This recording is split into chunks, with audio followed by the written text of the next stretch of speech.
Buddhism, some people say it is a religion. And then some would say, no, it's a philosophy. The enemy is not the AI. You're creating the enemy in your mind. Buddha was not a god. He was a human. When your body fails, that is the time you need your own love. You give love to your body. If you give that mindset to yourself, whenever I fall down, I just lift myself up. Hello, welcome to JoJo's Cross Borders. We have a Shifu Siri today from Sri Lanka, the senior monk. And it's so privileged to have him to join our talk today. Now I hand it to you.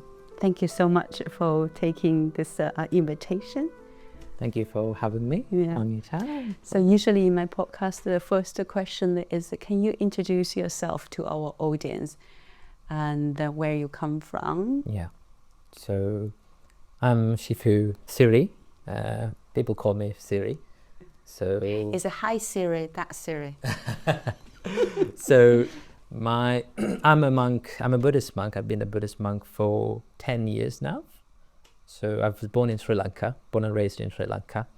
And I became a monk under one of the most famous Sri Lankan Buddhist masters in Sri Lanka. His name is Venerable Mahindasiri Thero. And I've been practicing Buddhism my whole life because I was born to a Buddhist family. Okay, so that's in my mind. So like I say, what make you become a monk? I want to know what's happening for your upbringing. So that you just say that you were born because your mom and dad. Yes. So Sri Lanka is the majority of the people, they are Buddhist. And so I was born to a Buddhist family. And I was born... But your parents not? My parents were Buddhists. A Buddhist, yeah. And but not monk, because got it, yeah.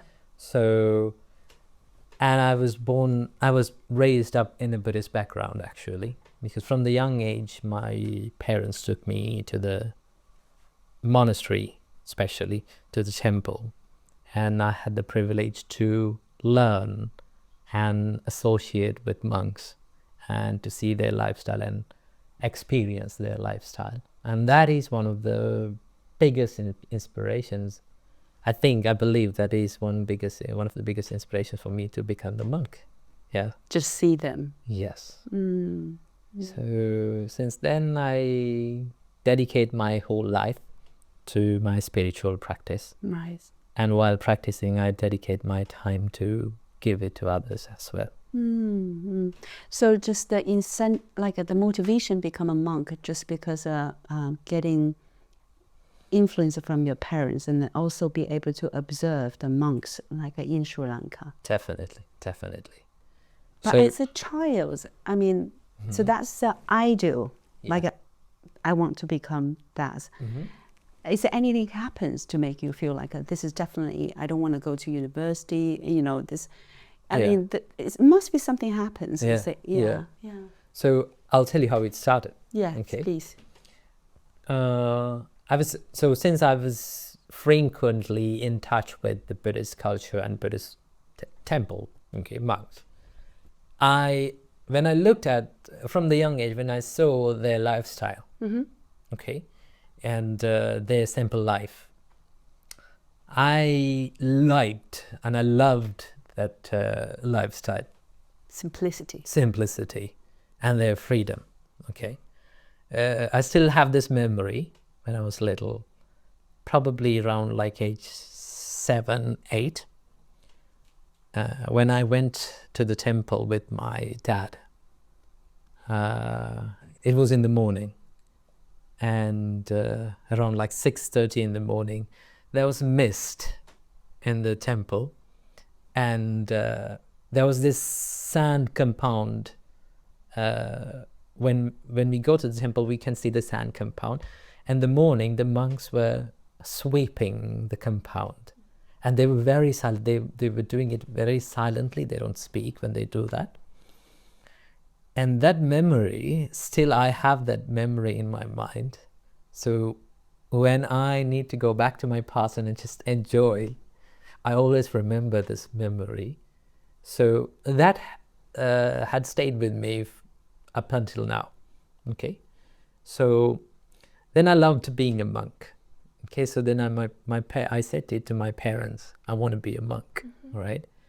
Since my parents had the Buddhist background, they did not become upset with this. Okay, so with that, I had the connection with the temple for a long time. Okay, and also I had this desire, passion to one day I want to become a monk. Okay, and then it got to a stage where I was doing my A-levels. Okay, School, yeah. yeah. Then the whole desire and the passion changed. Okay, it disappeared, and I still I was connected with the temple. Okay, and I have lots of friends who are monks, but at that time I didn't want to become a monk. I was focusing on my studies and my careers and what I'm going to do in the future. Yeah. And then I did my levels, and then I was in the university, and then again, once again, I don't know how it came. This idea sparked in me. I want to become a monk. Okay. At that time, one reason for that idea to come up is that because I had one of my friends who became a monk before me, a few years before me, and since he was very closer to me, I had some conversations with him, and then I started to think. I liked how he think. Okay, so then I started to think by myself, like, which life should I choose, because I was in the university and I was in the era of choosing where to go and what to do, right? Then I asked from myself, what's my way to become happy in life, because I believe that when we come to this world, everything around us, okay, has been pre-prepared for our life. Okay, the society tells us how to live, and how to be happy, and what is happiness, and how to be happy. Okay, so society makes a frame for us that this is happiness, so that you should fit in to be happy. Okay, if you did not fit in, you are not happy. So that creates the fear of missing out, fear of losing something. So what we all try to do is to fit into that frame. When we don't fit in, we are not happy. But the problem is, this frame, day by day, this frame is becoming smaller and smaller and smaller, so that very few people fit into this frame. So I thought, okay, that's the way that the world works, But I didn't have any problem with it, because I know that's how it works. But then I asked from myself, like, what is my way of becoming happy? Then I thought, okay, then what I always loved, what I always searched for through my childhood, is something life like that. So I need to choose this. So then I went to the temple and met my master and asked for the permission. So that's how it happened. So that's when you just about to graduate from university? Yep. And no, I was just I was new in university. You were new. Yeah. So a few months, and then I decided you're going to study that. Yeah. Wow. So basically, study Buddhism is a turn to your major for university. Is that right? No, I was studying biology. Biology. Yeah. Right. And then I thought, no, I think I need to choose this life. So I gave up my university, and then I went to became a monk. Well, what you just mentioned about the society making a framework, what does it look like to be happy in different ways in the society dimension, like the context there. Yeah. So so if you fit in, you're happy. You're happy. And you also mentioned that if you don't fit in, you are unhappy. And then nowadays it become less and less people can fit in. Yeah. That's for me the first question for you is society is changing now. Yeah. And society is changing all the time. It is. It is evolving. It's evolving. And now is the AI society is threatening or coming into the society. It's created some impact, like for everybody, good or bad. It's we don't know. Yeah. There's a lot of talk about like how much skill, like what is the efficiency, it change our life, or robots, whatever. Yeah. Right? Yeah. But the impact I can see is like less people can find a job. Yeah. Especially for those new graduates. And then the statistic shows like, university students being employed is less than the high school students. So I want to ask you, from Buddhism point of view, what that happens, what's that impact to us, and how to adapt that? Yeah, I think it's a good question, because society is something that is meant to be evolved. Okay. And if you look at the technology, it is something that is meant to be evolved, right? And we can't stop, and we can't blame that evolving, But that evolvement, if that evolvement is something that is meant to happen, and we can't stop it, then we have to look at what is there for me, for my good. Not the benefit, but the good. What is there for my growth? In a good word. That's a good word to use. What is there for my growth? Okay? So then only you see this evolvement as an opportunity than something that is restricting your growth. Okay? Because it's easy to blame the outside, Yeah, easy blame that I can't find a job. AI all did it all. Yeah. But then again, if you change your perspective, this is something that is important for everyone. Because I believe that everyone is a leader. Okay. Everyone is an artist, and also everyone is a leader. Okay. Sometimes we have to perform in life. An artist is someone who performs. Okay. So sometimes we have to be artists. And sometimes, and also sometimes we have to lead in life. Okay. So when you look at a leader, one of the most beautiful and most important virtues and qualities that a leader must possess is called perspective. To see the things clearly.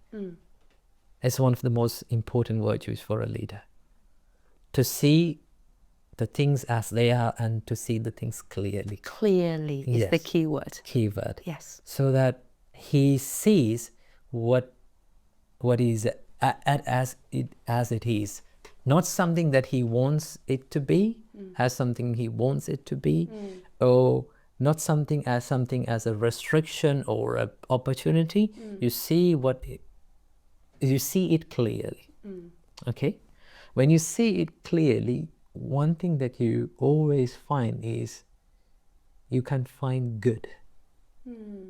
You can find growth in every challenge that you face. For an example, if you're struggling in finding a profession, a job, okay, and you see AI as an enemy for who's active opportunity, then you will never be able to find what you're seeking, because there is an enemy. Okay, you create for your enemy The enemy is not the AI. You're creating the enemy in your mind. in your mind. Right? But if you see the improvement of this technology, evolving of technology as an opportunity, as a teacher, what is there for my growth? What is it there for my growth? You know, how can I use this for my growth to be better in this? Then you see it as an opportunity.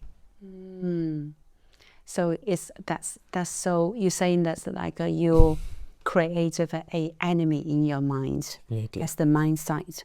If you have an enemy in front of you, that make it harder or bitter to compete. Definitely. If you change your mindset the other way. Of course. Yeah, that's. So in Buddhism, it is all about changing your perspective, your mindset, how you see things Clearly. clearly. To see things clearly is what Buddha teaches us. To see the things as they are. Not how you want it to be, right? Not something that you dream of being. Just see the thing as it is.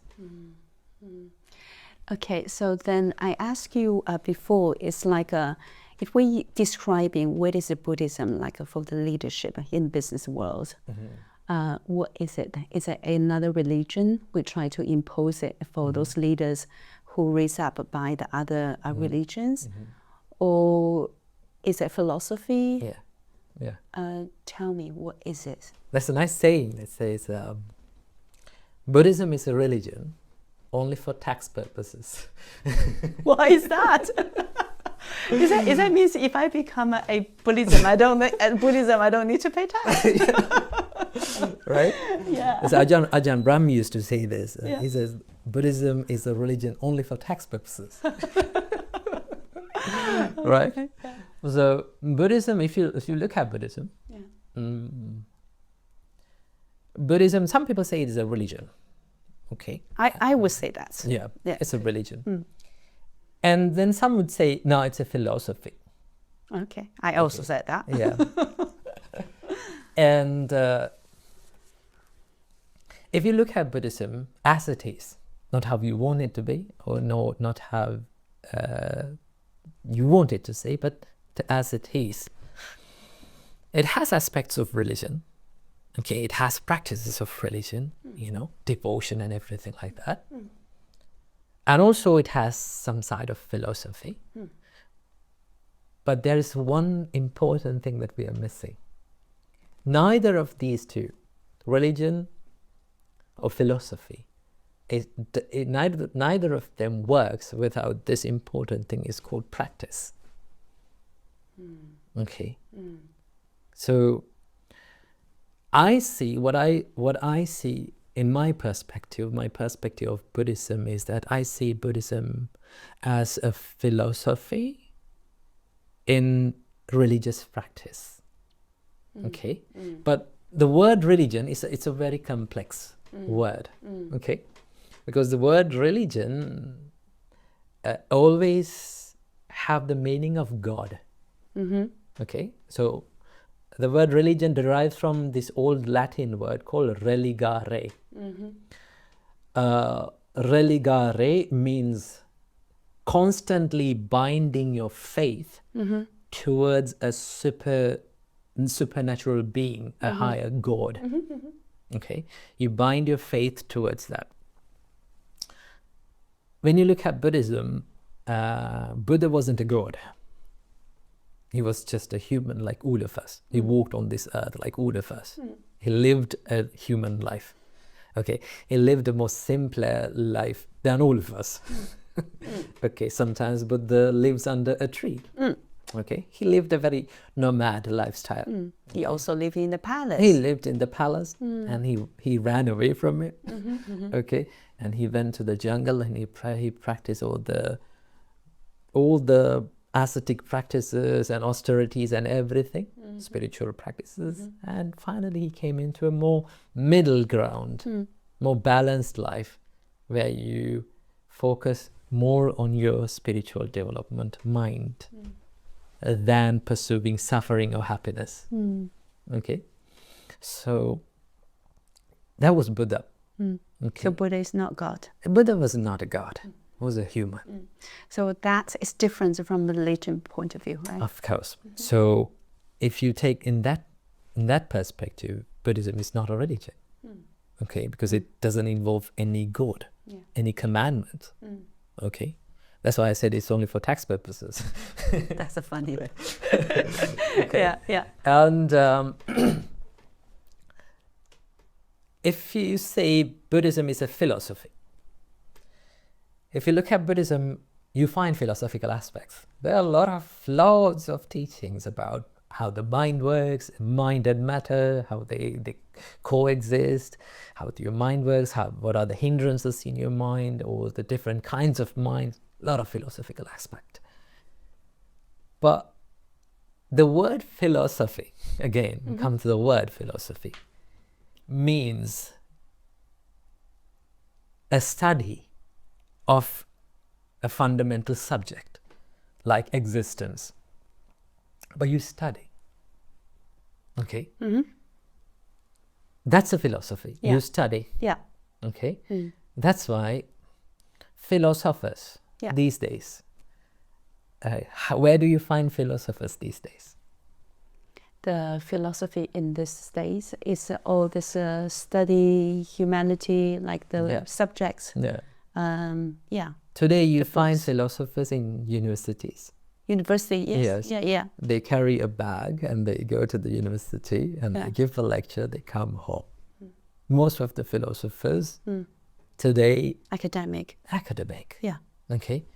But if you look at the philosophers who lived in the past, they were not academic. They were humans. They were living among us. Okay. And they were living a normal life. They're not so rich as well. Okay. They were living normal lives. And they were more involved in thinking.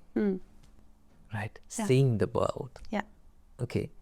So they practiced what they preached. They lived what they preached in what they preached. Yeah. Okay. So when you look at a philosophy, it's not only a study, but also you have to live. Live, and by practice. Yes, you have to live with it. You have to add it to your life, your living. Okay. And that's, in that case, Buddhism goes beyond a study, beyond just being academic. And it goes beyond that, and it becomes your lifestyle.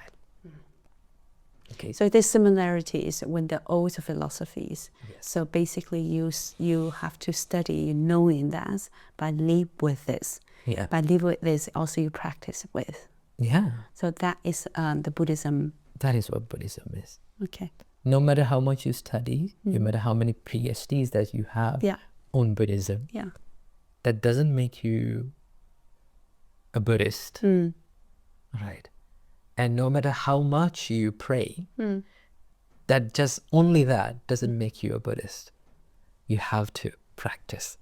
You have to add those teachings, those values to your life, and you have to live with it. Wow. So by practice, it means like a lot of restrictions? Or? In Buddhism,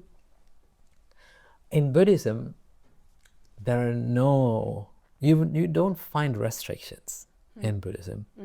What you find, they are called precepts. Okay? They're more like disciplines. Okay. Okay? And disciplines can seem like restriction. Okay? But they're not commandments, and they're not something that, if you don't follow this, somebody would punish you. No. The Buddha says that you should follow this discipline, you should be disciplined when you see the good in that discipline, being disciplined. When you see the growth, your growth in that discipline. For an example, if we say the first precept for all Buddhists to follow is abstaining from killing beings. Yes. Okay. Yeah, that means you're not killing any. Yes. Yeah, you don't lives. engage in actively, intentionally killing beings. Yeah, but a lot of Buddhism, they also meat eater. They eat meat. Yeah. But then that's the most important part. Intentional killing Yeah. engaging in active killing, engaging in active violence. Okay, you don't engage your mind in that. Why do you don't do that? Not because that Buddha said it so. Because it's your heart says so. Yes, because you see, when I don't do this, I become more kinder person, right? I become more compassionate person when I don't hurt any being, right? And when I think of myself as a person who doesn't hurt any being and who gives love and kindness to this world, that creates happiness within you, and that creates happiness within other beings as well. Yes. You become a more trustworthy person. Even the animals can feel that. Animals definitely can feel that. Yeah. Yeah. So that's how you become disciplined. You see the growth in that discipline, and then you choose to be disciplined. Okay. So when you mention 2 words, which is compassion, you also mentioned about clearly. So this is 2 key words, like we're using a lot on the management teaching, like a management consulting and coaching.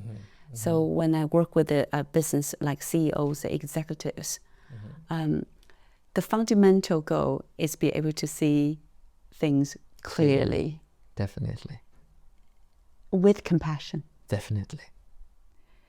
So that's related to, that's just interesting. It's natural coming with these 2 words, which is quite important in in what I do. Yeah.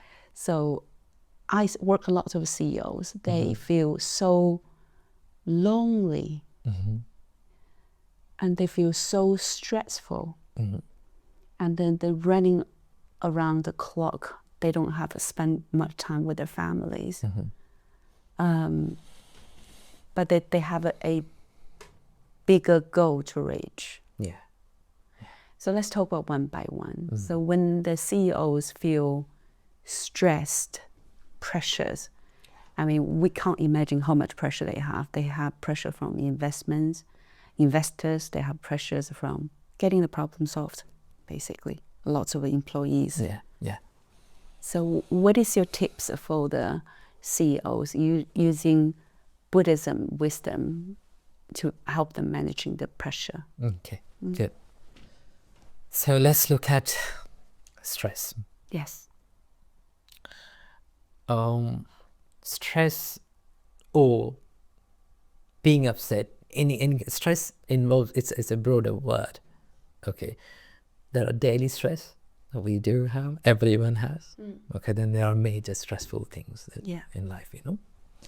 But if you look at overall stress, it comes from, this is a fundamental teaching in Buddhism.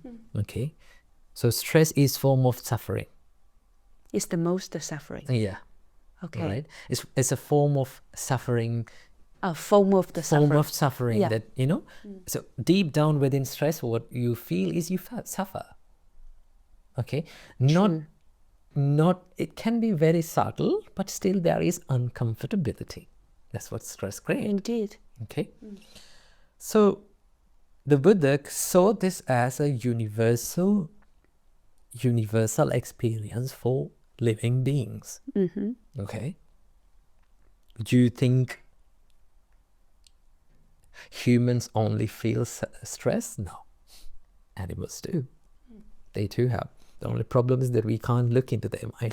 They can't tell you by words. They can tell you, but not in the words. Yeah. So the Buddha saw that the existence of a being, it is inherent for the existence of a being that creates suffering, that creates stress.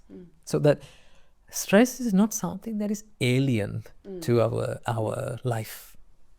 Okay, so it is a part of our life, not something that is not related to your life, not something that should not have in our life.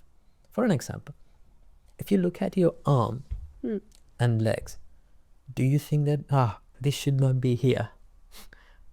I don't want this.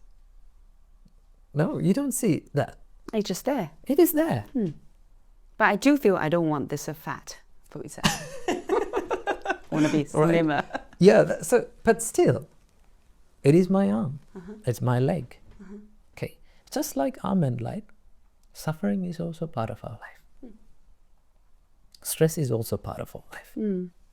Okay. But there's those CEOs, like they having this amount of I read some book. There's an internal stress. There's an outside pressure. So you can do something about like you stress like happening inside. Like we recognize, okay, when we see it is there, everybody has it. So help you internally digest it. That's the difference. But what about like a investor saying that, okay, Siri, this is the way you put the money for your company, and then I need to sell this company in next 3 years. So I need to see every growth for each year. And then now it's December. So what is your revenue? This is amount of a stress. A lot of work. Yeah. Right? So one thing is that, so now what you have is that it creates some expectations. Yeah. Okay. Yeah. So now I described at first that the stress is there. It's a one part of our life. So it can be in different levels, but it is always stress or it's always suffering. Okay.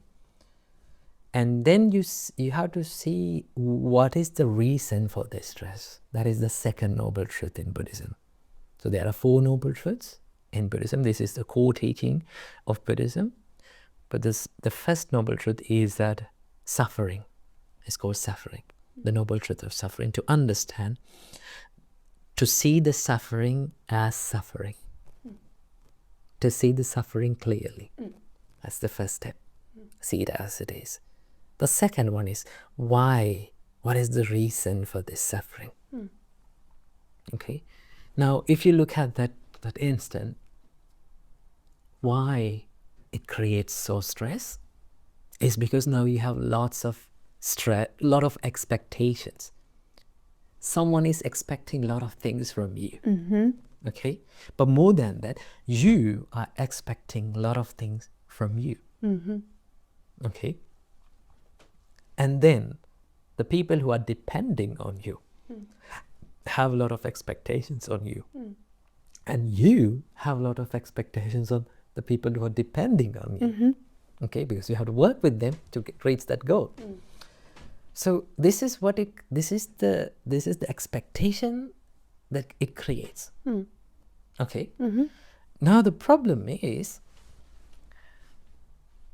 when we have these expectations, we try to reach them. Okay, that's what we have to do. Yeah. But then, if we ask how, okay, how to reach that, sometimes we have a way, we know how to reach. Yeah. If you know how to reach, it creates less stress. Yes. Because it is clear to you. Yeah, under the control. Yeah. But then, if you don't know, and if you don't have any idea, and if you keep doubting yourself, okay, now the future becomes unclear to you. Okay. So when the future becomes unclear, now it creates stress. Now it creates more suffering. Yes. Okay. So the point is, the most important thing is that you have to make your work clear. What to do. Yes. Okay. Yes. And then you can't do this alone. Yes. Okay. Even for when you're working, most of us, we try to do everything alone. Okay. We think that I am the solution for every problem that comes in the way. And I can do it alone. And we can't. Most of us, one of the biggest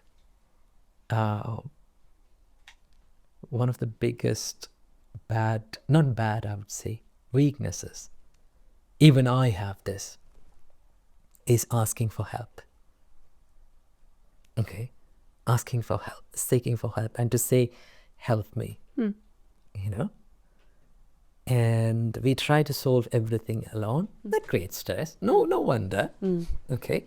So it's more like building a system. If you build a system, Okay, if you build a system, you see it clearly. So to understand what you're saying is like, so the first step is knowing stress. It is part of every human being's life. Accept it. Yeah. And then the second step is once you accept it, you acknowledge it, then there's a pressure, expectation coming from. Yeah. So you know that's a expectation. Definitely. And then so once you having created for this, the most clearly things is need to be clearly know how to reach those expectations. Yes. So little by little, Little you have by to little. reach. So because we are always focusing on the end goal. Yes. And we always imagine the end goal. Yes. We don't imagine today. Yes. We don't plan today. So building, because even in Buddhism, enlightenment is our end goal. Okay, I can spend the whole day and I can spend many hours preaching about enlightenment and imagining about enlightenment. Okay, but if I don't live mindfully today, if I don't ask, okay, to reach that enlightenment, what should I do today? What should I create today? And what should be changed within myself today? I change that today. Okay. So step by step. Yes, but then understand that even in business, even in Buddhism, we think that we are playing something that is finite. Okay, we see this is at the end goal. Okay, so it's more like when I get there, I will win. But life is not something like that. Yes. Okay, so this is an infinite game. There's a lot of people succeed. They get what they want. They become the rich person. They having the most great, amazing life, but they're not happy. Yeah. So I guess that's explain the reason. That's the thing. But this is an infinite journey. Okay, in an infinite journey, there is no win. Yeah. Okay, for an example, let's say we create a game. Yeah. There's no winning. You play just to keep the game going. We just play. Yeah. So just to wrap it up, you say that once you see the clearly, when you see the expectation clearly, then you know what you should do clearly, and also don't hesitate to ask help. I mean, we all work as a team, right? But be able to see the matter, the things clearly. That's require clear your mind. Definitely. That's Buddhism can help, right? Yeah. The mindset. That's where we need mindfulness. Mindfulness. That's where I think all leaders, not only in companies, but in the whole world, they need more mindfulness today, right? They need more mindfulness, they need more love, they need more empathy, because one of the most important virtues a leader must possess is empathy. Okay. Yeah. Compassion. Yeah, that's the words like we always talk about as in leadership. Yeah. But fundamentally, what is the mindship then? Mindfulness. Sorry. What is so fundamental? So if people never listened to this before, so we talk about mindfulness. What do you mean by mindfulness?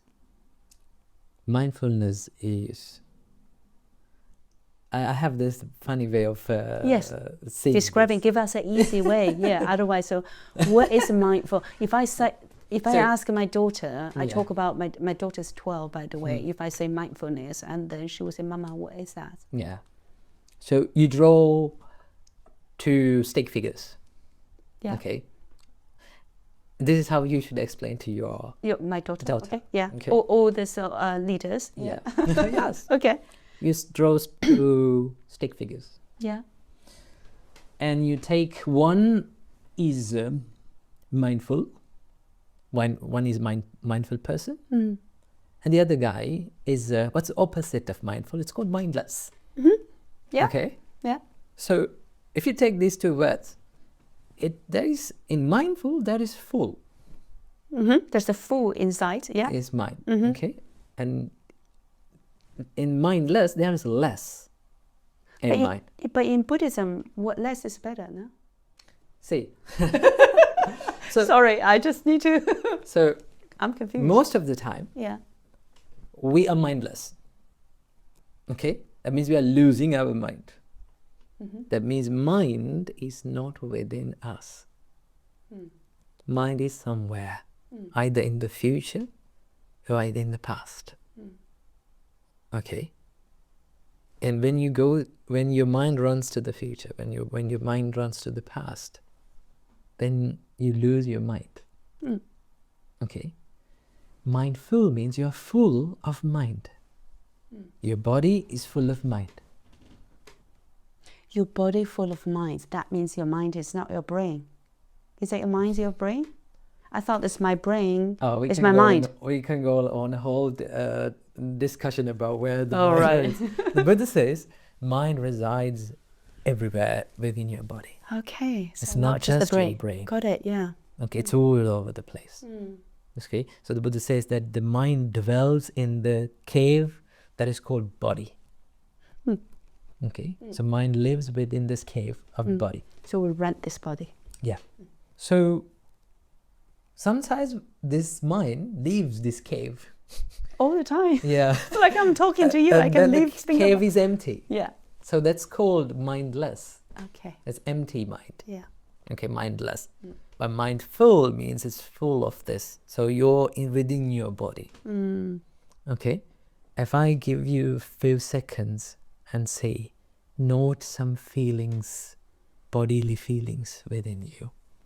Okay. If I say one feeling, let's focus on one feeling. Let's focus on the feeling of your breath. Because this is the feeling that we feel here. Yeah.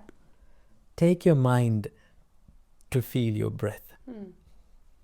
Now all of a sudden the mind comes from somewhere, Yeah. from the future or in the past, and it resides here. Yeah. Okay. And then you're full of this mind because it's within you. Yeah. Okay. So basically coming into this present moment and being with yourself is what you call mindfulness. I see. Yeah. Okay. It's to be aware of yourself in Yeah. being in this present moment. Yeah. The mind come back, stay with me. Yeah. One practice that I always give for people is every day make a cup of tea, sit down and just enjoy the taste. I'm gonna make a cup of tea later. I mean, you haven't told me, but I can with my tea. Definitely. Enjoy the taste. Enjoy the taste, and enjoy the warmth of the tea. Because we never enjoy these things because we are planning, we are thinking, we are on our phone while having the tea. Or we keep everything aside.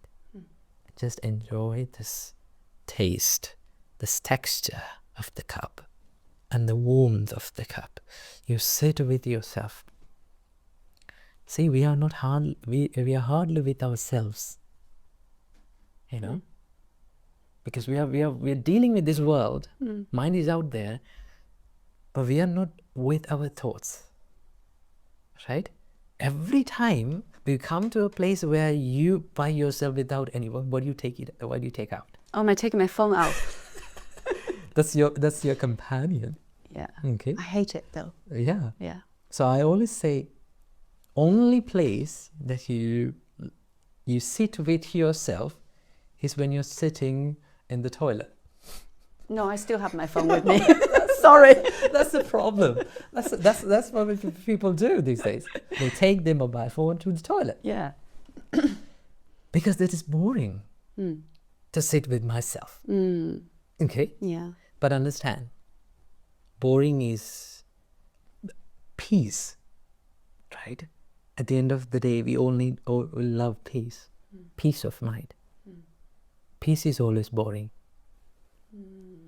So you can think about those people, CEOs, they barely have a minute for themselves. All their diaries are full, and Yeah. phone calls and Yeah. texts, even have their PA to manage them. Yeah. But how they can have a moment of, Find the boring time. what about they don't have any time, like a full, the schedule is full. Yeah. And what's the benefits of find the boring time? Good. So I think every person find a time to eat. Absolutely. Yeah. Yeah, and go to the toilet. Go to same the toilet and have a shower, time. right? Yeah. And to scroll on the social media. That's my time. That's my time. Right? Yeah, yeah. So we do this as well. We find a time to do this. Okay? Because this is my priority. Okay? And I give nobody has a schedule totally dedicated on, just solely dedicated on what they do. The task. Yeah. They have time. We all have time. We all have a time. Okay. Yeah. We all have time. It's all about being what is the most important Things for you. Yeah. things for you. And also what I love. Okay. But to love peace is not that easy. Why? Because it's boring. Yes, peace is boring. Yeah. And there are lots of people running away because they don't want to be alone. So the most important thing is, same as you find the time to eat, same as you find the time, you can find. Yeah. Not that you can't. Nothing is restricting you. So if they find the time, what they should do then to bring the mindful, to become a mindfulness? That's one thing that I said before, is to make a tea. This is simple. This is not any religious practice. Yeah, yeah. Just making a tea, Just making make a coffee. tea by yourself. Yeah. Sit down and drink and think this important thought into your mind. Let's say you spend 15 minutes with your tea and yourself. At the end of this 15 minutes, you have to say to yourself, this is the treat, or this is the gift that I give to myself for working so hard. When you see parents, right, they're working so hard, right? What if a child came up to them and said, Mom, Dad, just sit down and have this tea, right? I make this tea for you. You just enjoy it and have some time to yourself because you're working so hard. This is my gift to you. How much happy would you feel from that experience? I think that happy with the extremely happy, and then feel gratitude, and also maybe in tears, and to see my child understand me. Do that to yourself. I got it. Your body gonna feel so happy for you to allow your body to be to relax for a few minutes, for a couple of. Because look at yourself like your own child. Okay, you have to love yourself in the same way that you love your children. Okay. For an example, when you see your children, right, do you cast them away or throw them away just because they failed at some point? I'll get upset, but I won't throw them away. Yeah, but this is the thing. You don't reject your child. No. You don't keep like criticizing and emotionally breaking the child down just because they made a mistake. What is the parent's job? It is to support and help them when they fall down, lift them up. When they fall down, lift them up. That's their parent job. If you give that mindset to yourself, whenever I fall down, I just lift myself up. So your body gonna be really appreciate that. Yes, be kind to yourself.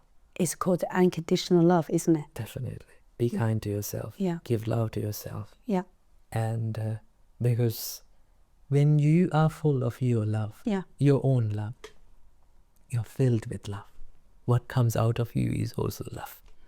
When you're filled with inner hate, what comes out of you is also hate. Yeah.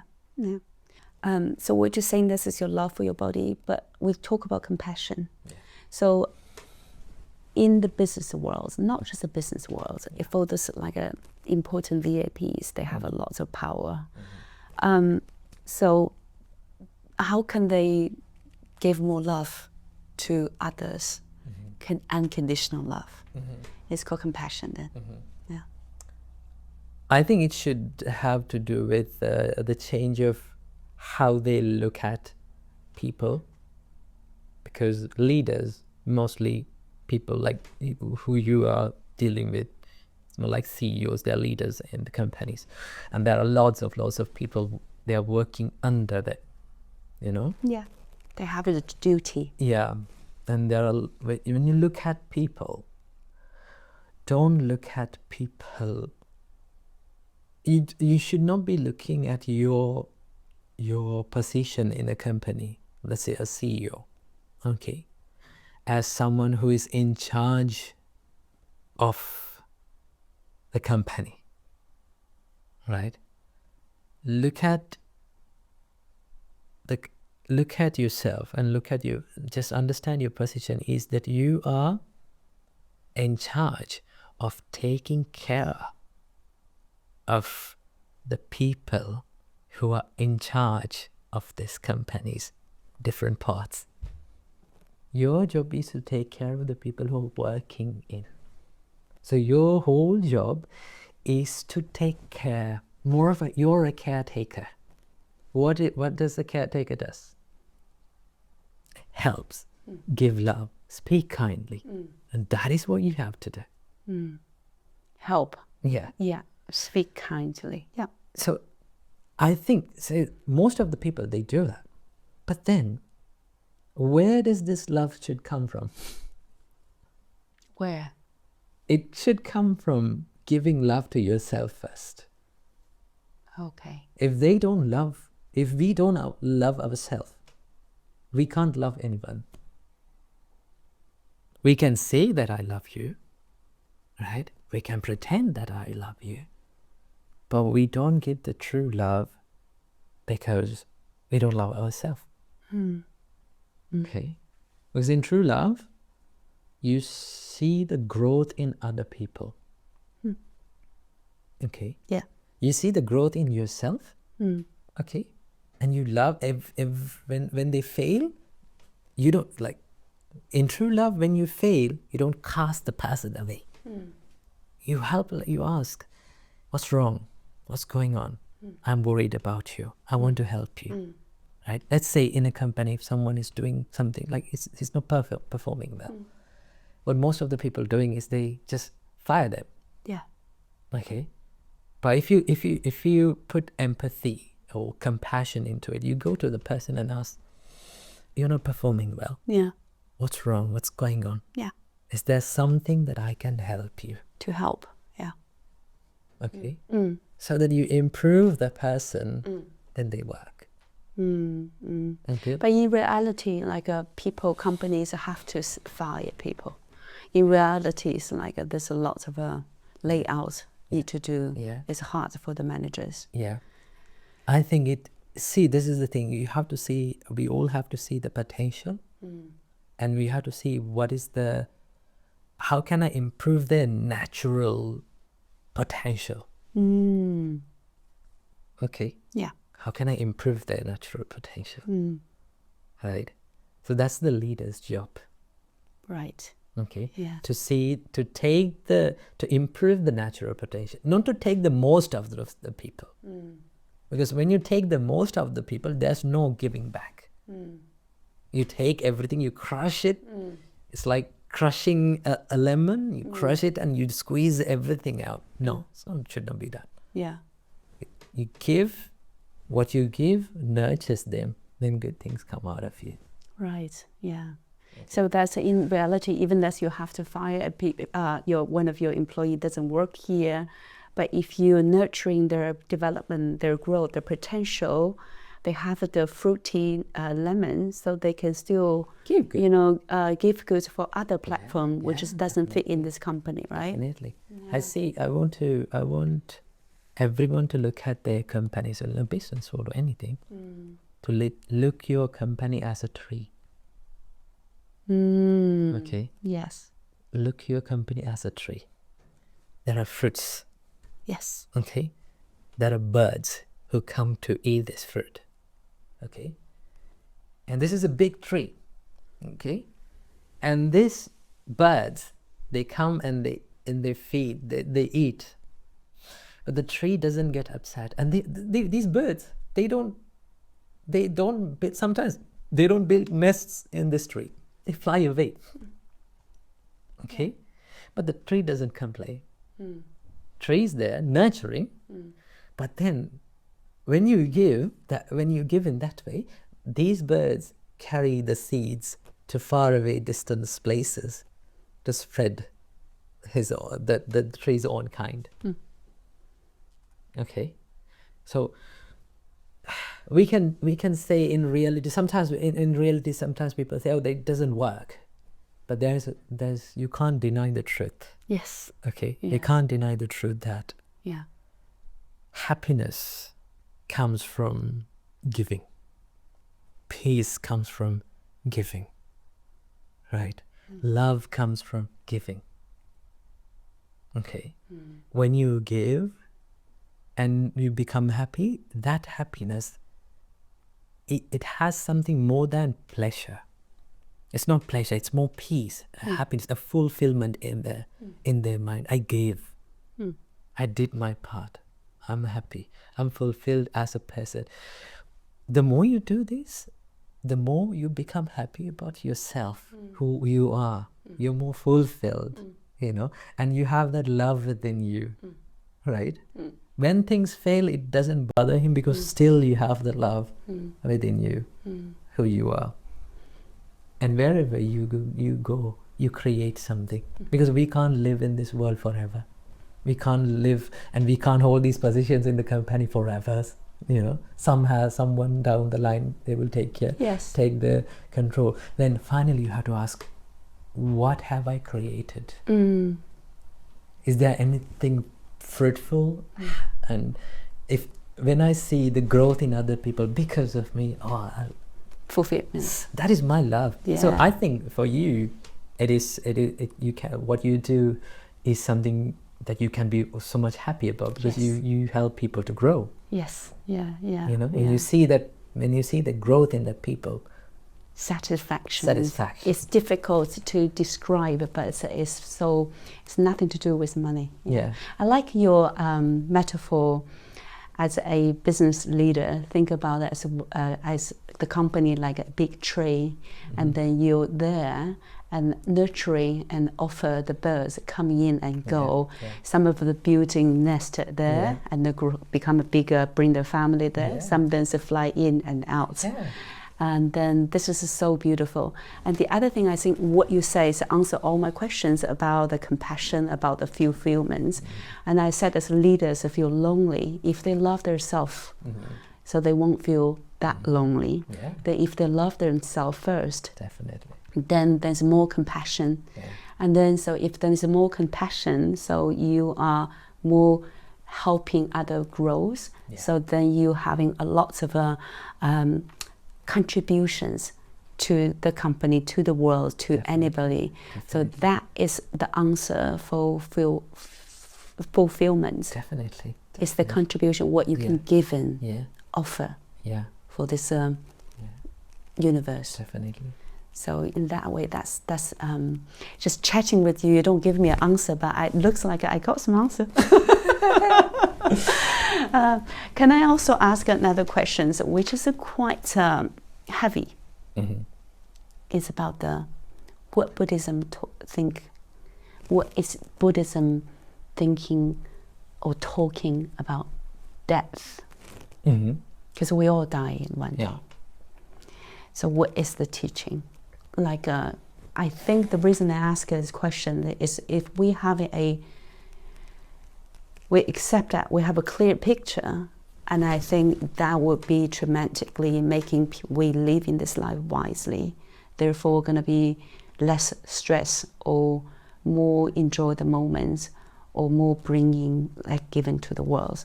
So I would like you to open discuss about how do you think about the death.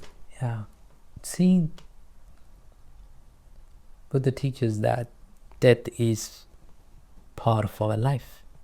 Same like your amen, like not something that is alien to you, not something that shouldn't happen to you. I mean, when there is death, there is something good about it, because it adds the meaning to our life. Okay, it humbles us. Okay, it tells us, hey, we know that we are going to die someday. Okay, it tells us that, hey, you are not here forever. You don't have much time here. So bring out the best of you. Bring out the good, you know. And sometimes we forget this. And that's how we create suffering to ourselves and others. Okay. Death, if you think death is scary, I don't think that. yeah, that's the thing. If people think that death is something scary and should not be talked about, even in Oh, families. scary. Okay. Yeah. Like for an example, in our families in Sri Lanka, we were not allowed to talk about death. Same as in China. Yeah. So we think it's bad luck. Yeah. To talk about death. So for an example, like if I go out, so when I go out from my house, when I say goodbye to my mom, so we have a saying called "Gihingenam," means I'm going, and I'll come back. Oh yeah. But I use always the word "Yannang," which means I will go. I'm going. But that sounds quite heartbroken when you say when you go. So here's the thing, when this I use this to make my mom angry. Yeah, you know, and crying. You know, like trigger, not crying, but more like trigger her anger. I say, Yannang means I'm going, and then she says, no, don't go. You have to say Gihingenang, which means you come back. Come back. Okay. Then I said, like, I don't know I will be able to come back. I might die on the way, you know. And you get the most Asian way of punishment, which is the slipper, right? My mom throws slippers at me. Yeah? But then death is something that is a big no topic in Asian families. No. I mean, everywhere. I think it's the same.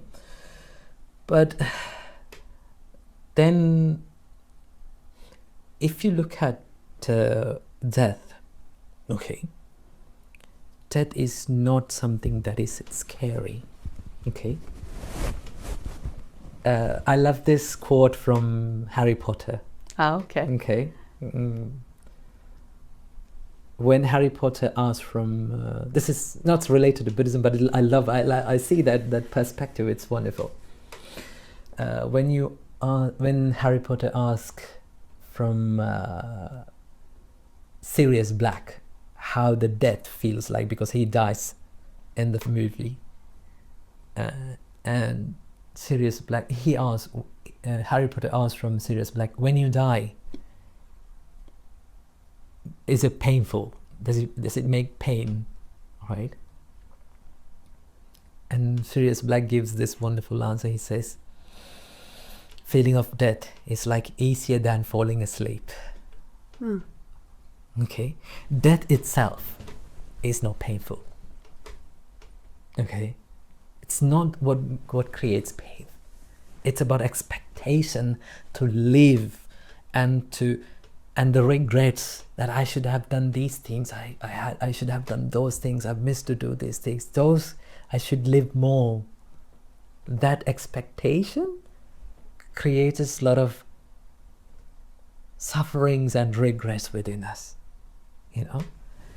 Death doesn't make any pain. Living, But what about physical pain? There's a lot of people that get is before cancer. dying. That is when they're living. That's not death. Okay, all right. That is living. You talk about that dying, that moment. That is is not the painful. death. Okay.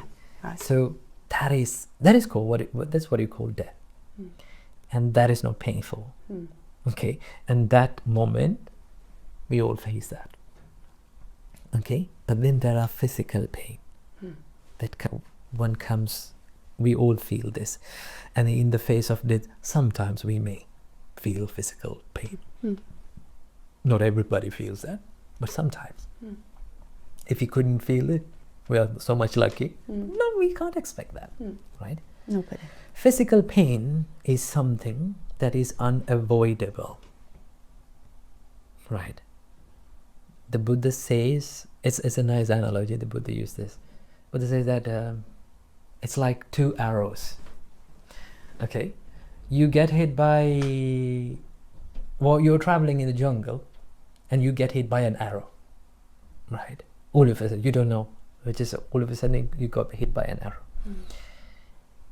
And now it's painful, you fall down, it's painful, now you try to get back up and you get hit by another arrow.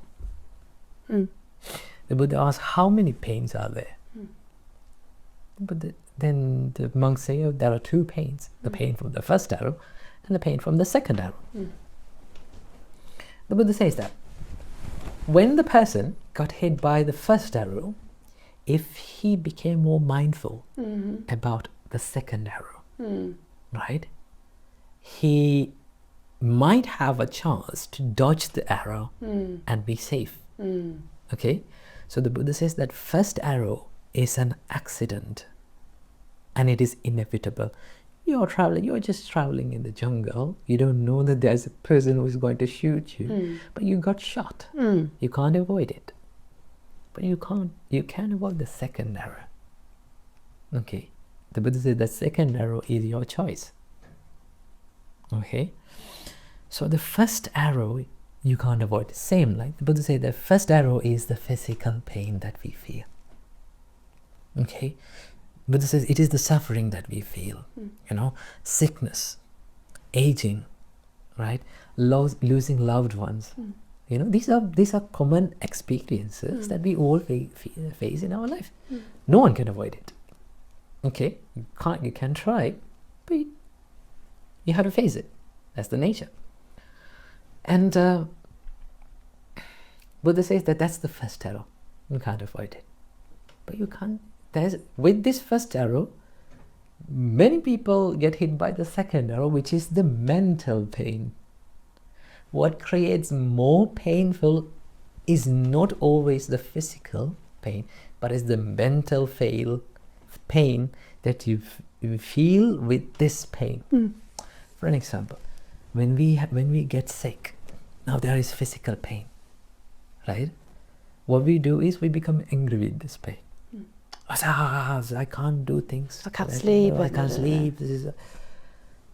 And you keep becoming angry with this physical pain, you know, and you hate. The Buddha says when you are hating your physical pain, you add some more suffering into existing suffering. But this is a choice that you did. This is not you are in control of this emotion, you know, your reaction. So you add more suffering into it. So now it is more suffering, more pain. Then the Buddha says, what an average person does is that person try to chase behind the sensual pleasure to forget this pain now. I don't get it. So for an example, when people go through difficult times in their life, when they've hit these realities in life, what they do is they try to numb their pain using different kinds of ways. Painkiller. Painkiller is one good thing. Yeah. But let's say some people, because now there is mental pain, there is no painkiller for mental pain. No, they can still have some drugs to make them not thinking. The thing. So people use drugs. People drink the pain away. Okay. People dance the pain away. You know, people travel the pain away. Okay. What they do is they create a way to forget this, or numb this, or distract your mind to do that. But then the distraction of forgetting doesn't solve the problem. No, the pain is still there. Pain is there, the problem is there. Okay. So what happens when you when you chase behind the sensual pleasure, it creates a sort of distraction. But then with the sensual pleasure, there comes this downside, which is the dissatisfaction. With pleasure, we are never satisfied with our minds. Okay, our mind, the nature of the pleasure is that we always think, I need something more. a little bit more, little bit intense. So there is this little unfilled gap in all of our mind. I wish I had this, I wish I had that, right? So when there is this gap, this dissatisfaction, then again there is suffering. There's more suffering there. Yeah, so add more suffering into suffering. Okay, so that's, the Buddha said, that's the average person's way of doing it. But a wiser person, a person who sees things clearly, Yeah. see the pain as a part of their life. Okay, and when your body fails, you give love to your body. This is because when your body fails, that is the time you need your own love. You need to Your take care. self-love. You need your care, because this is your vehicle. This is the car that you drive. Yeah. You take care of your car. Yeah. Everybody have to. Yeah. Otherwise, it's stopped. The same Way. goes with your body. Yeah. Someday this might stop if you Yeah. didn't care of it. Right. So give love. Same like you give love to your children. Yeah. It feels sometimes awkward to give love, to say like, I love myself, and to see yourself as your own child. You know, for some people it feels awkward.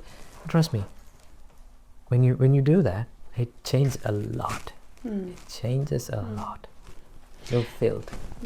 If everybody recognize, they know that dying is part of our life, inevitable. So therefore, go back to, you should love yourself more, take care of yourself While living here. And then treat your body like your favorite car you need to maintain it. Same like your child. Like your child. Yeah. And then with your, so live on the presence and think about more to, like being a big tree. That's what we need. Giving. Yeah. I think when you spend more time in giving, in the beginning we have our own selfishness, because there is self here, there is ego here, and they ask, what's there for me, what's there for me. But if you train your mind to be more selfless and to give, that's what makes your mind more fulfilled than anything in this world, because we can't deny the truth. Okay, fulfillment always comes with being selfless and by giving, because at the end of the life you can only be happy about what you have given to this world. Okay, Is that why you come here to the UK? You try to give in love to the country? Of course. I mean, the reason why I'm here is because, first, I spent my whole life learning and teaching Buddhism to people, and I consider myself as I'm privileged to meet a wonderful teacher who has inspired many thousands of monks, people who have become monks, and I see him as a true leader, because he loves his whole life is about seeing his students grow. So when I talk with my Shifu, I always say, like, he always become happy about what their students do, because he inspired many thousands, and he always say, now it's your time to inspire, and I love seeing that. So I've spent my whole life as a monk by giving. So my teacher told me, why don't you stay in the UK and teach Buddhism to people here, and also especially for children who love to learn Buddhism, help them, because there's a big gap between Buddhist monks and children, in Buddhist children, especially who are growing up in here. there's a huge gap between because of the language barrier. There's not a lot of like in my country, the monks, most of the monks doesn't speak a word of English. Yeah. So I'm here to bridge the gap. You're like a bridge. So I think we'll see. I'm hoping to do my best, and what I love, because this is what I love doing. So that's what I love doing always. You're doing that. I mean, I feel so lucky that I can meet you in person. Also, like you are the founder for Buddhism in English, a YouTube channel, which is nearly 3 million followers.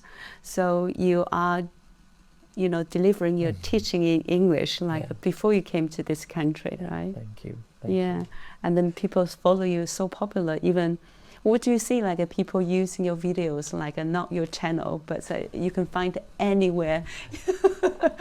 But none of it's yours. But I mean, you're the founder for Buddhism in English only, right? Yeah. The thing is that my sole purpose, because I don't earn anything from the channel, everything goes to charity.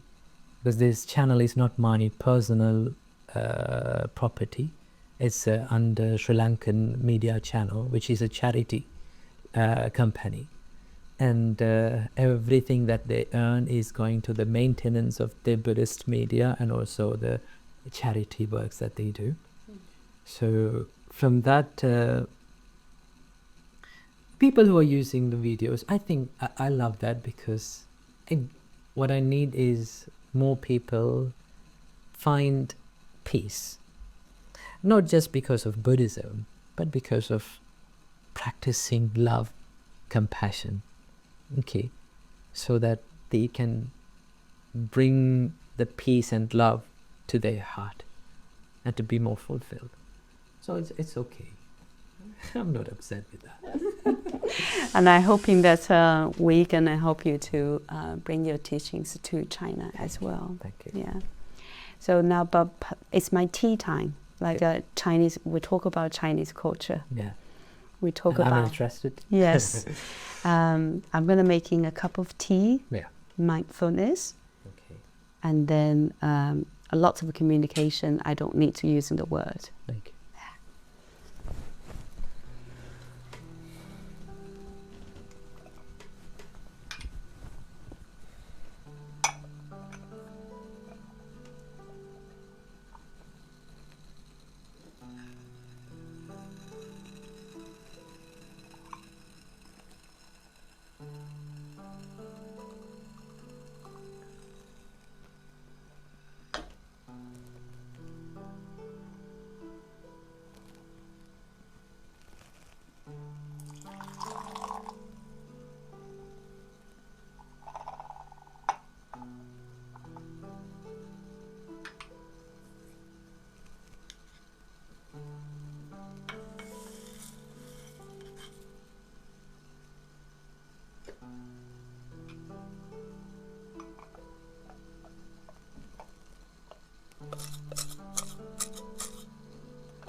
It's very hot. And I'm going to explain to you the way we're drinking the tea. So we hold the tea. There's different cultures. So in English, they don't make a sound when you're drinking tea. Yeah. But we will make the sounds because we inhale the oxygen, because the tea is hot. So this is what we call it like the breathing technique. So you basically, you're making... Oh.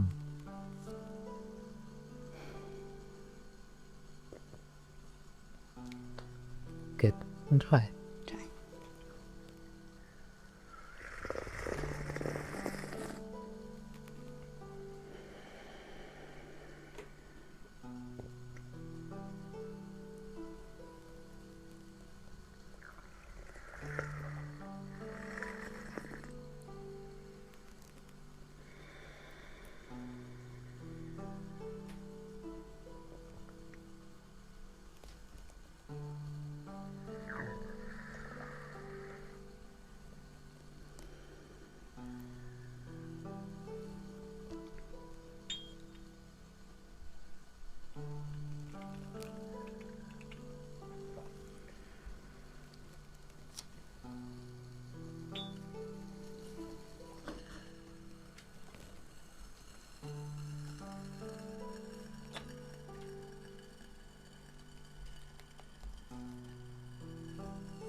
Same things, same way you're drinking. Yeah.